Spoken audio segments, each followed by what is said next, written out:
Very dangerous for the soul of man.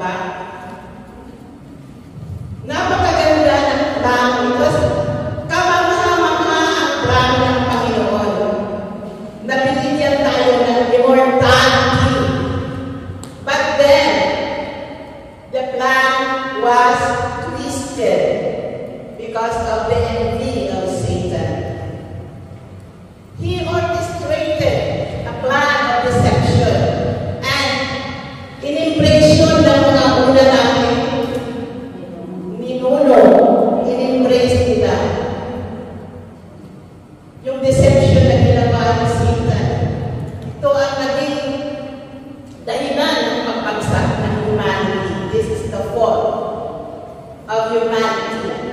The deception that was created by Satan. And this is how death entered the world. Dahil mas pinakinggan ng mga nilikha ng Panginoon yung panlilin lang ng Satanas, hindi yung kanyang bilin. But then, brothers and sisters, mahal na mahal po tayo ng Panginoon. Amen. Mahal na mahal na tayo. He doesn't want us to be in danger of falling to eternal damnation.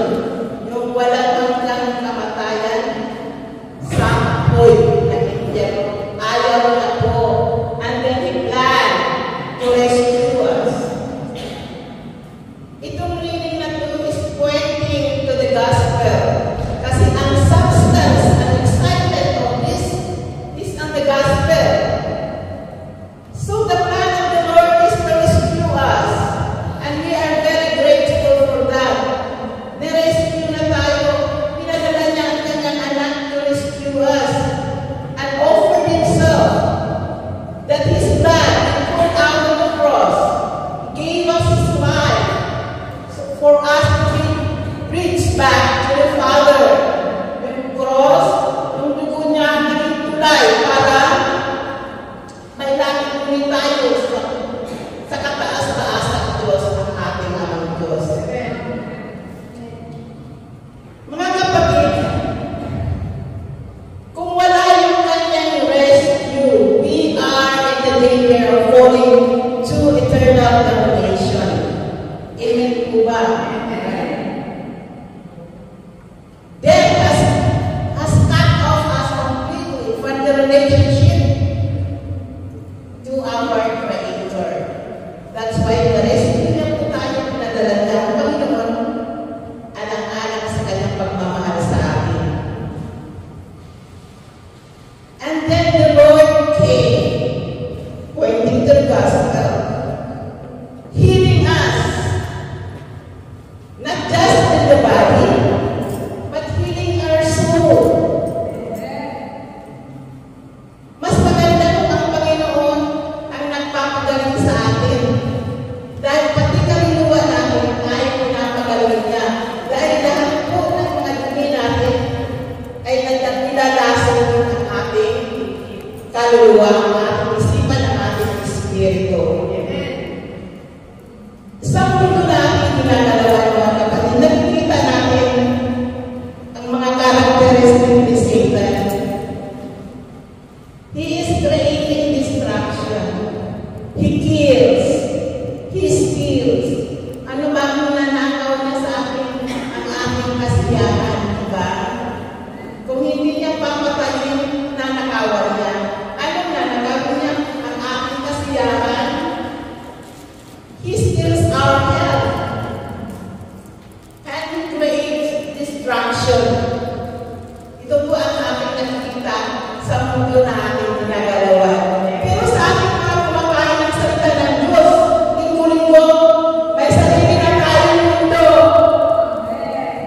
Mundo ng kapayapaan, diba? Mundo ng kasiyahan. Dahil pinapalo tayo ng salita ng Panginoon. Hindi lang yung kanyang dugo bumabalot ang kanyang salita ng buhay. At nagbibigay ng buhay ay bumabalot din sa atin. Ito ang nagbibigay sa atin na ganap na pag-asa at pananampalataya. So my brothers and sisters, when Jesus came, He heals the sick. He heals the soul. And restore the destiny that was designed for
nagbibigay po sa amin ng buhay at pag-asa, Panginoon. Nagbibigay ng liwanag sa